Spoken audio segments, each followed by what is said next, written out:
In 2000, Act 228 made medical cannabis legal in Hawaii. Today, medical cannabis patients and their caregivers are still prosecuted by the state of Hawaii. The chemists press the pills while the hippies in the hills plant the next generation, grow the next strain. We are the hiccup in the system. We're not going to stand silent.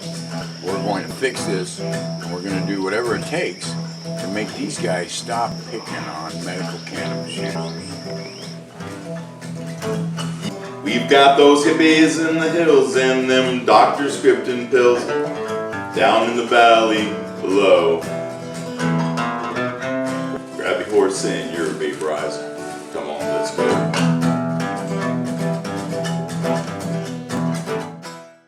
About how one experiences the justice system on a marijuana visit from the police is that you hear somebody yelling the F word in a distance. And as it gets closer and closer, you hear police. And by the time they get to your door and up my steps, all of their hands were shaking and their guns were pointed at our faces.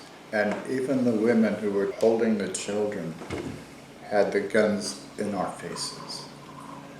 My son-in-law was laid on the ground, had a head barrel of a gun put on the back of his head. We had no resistance. We didn't have any kind of violent mood in our mind because we knew what was happening. But this is the way the police introduced themselves, because after the Cold War, when the Soviet Union collapsed, marijuana growers became the public enemy. And the prisons were built and they were filled with marijuana suspects and people who wouldn't believe in the prohibition. That I'm 80 years old, and for 8 decades, the police have been trained that this is one of the most dangerous things to our country. We have to realize that unlearning is more important right now than learning. I'd like you to know about how this cancer started happening. While I was testifying for many months, one day a month, we testified in front of the council, and I had this sore that was happening on the side of my nose. So I had been using cannabis, but it was hard to use it right so close to my eye. Anyway, it just kept getting bigger and bigger and bigger, and so I had chosen to see a Chinese doctor, Chinese medicine, and acupuncture, and really went after, and the more we went after this tumor, the more aggressive it got. And so I was finally led to the hill that's built on money. Most of the medical places are in Hilo, they're up on a mountain. But when you have cancer, there's 3 things. There's surgery, there's radiation, and what's the third? Drugs. So I didn't want any of those, but I had to bite the bullet. So I went and saw a doctor here in Hilo, Kevin Wilcox, and he was the first one that really said, well, I think my machine would kill that. And then, yeah, so he was the first one that said anything hopeful. So I went ahead and went through 34 radiation treatments before I canceled out. I finally was told inside the machine that was enough. Don't anymore. So then a nice thing happened. That radiologist somehow kicked open a door in Honolulu and all that was left of my nose was the very end of it by this time. And the radiation had killed my eye.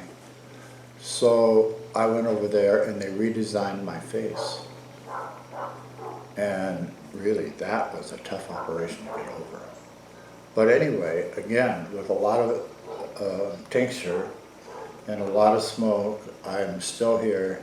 Are first told that they have cancer.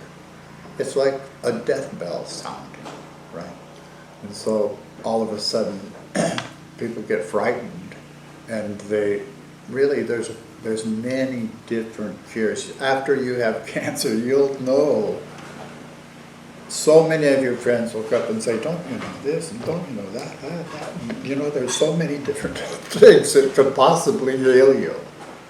But nothing really heals you without love and compassion. And that's what I would like to talk about in healing, is that psychologically, we need THC. Everybody's been brutalized for hundreds of years, fighting other people's wars. War no more. We cannot do it anymore. The animals are going extinct, and we are being mutated. I've been battling this skin cancer for 25 years, and one of the reasons I'm here still to talking about it is that my service in this life is to this woman. Do we really look like dangerous people?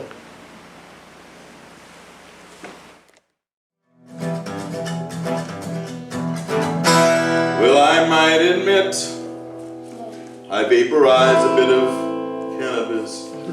I'm gonna go to Alaska, Maine, Massachusetts, Colorado. We've got those hippies in the hills and them doctors scripting pills down in the valley below. Grab your horse and your hat, come on buddy, let's go.